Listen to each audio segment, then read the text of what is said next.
Here's my district. There's And, right there. okay, thank you. That's great. So cool. Let's say I'm a Republican, but there are a whole bunch of Democrats in my district, all over. So, but the Republicans are in charge of my state house, and they are in charge of more state houses in the country than Democrats are.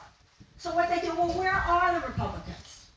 And so they say, okay, we'll draw your district. There are a few here, and a few over here, and a few here, and a few here. So that Republican gets a Republican district. And that is why in the U.S. House of Representatives today, in the last election, more than 1 million more Democrats votes were cast than Republican, but the Republicans are in charge of the House of Representatives. That's why. Now, California has two very progressive, enlightened things that they did over the last few years. One has to do with depoliticized redistricting.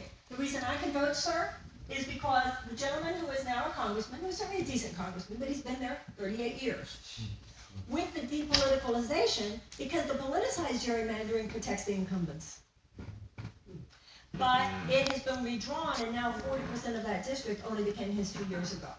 Otherwise, it would be ridiculous for me to even think about it. We also have in California the open primary, which means whoever gets the top 2 votes on the primary June 3rd, whether it's 2 Republicans, 2 Democrats, 2 independents, independent and Republican, whatever, will get to go into the midterms. That's why these laws are so important. So that's why in this next congressional election, there are 435 elections, but really only 17 districts are actually in play.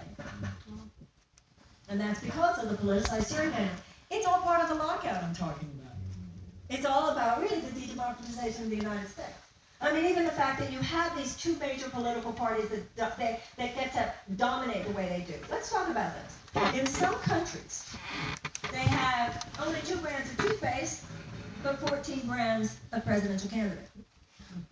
You and I have 14 brands of toothpaste, and 14 brands of tennis shoes, and 13 brands of, sweatpants. Like we're not supposed to notice that we only have 2 brands of presidential candidates.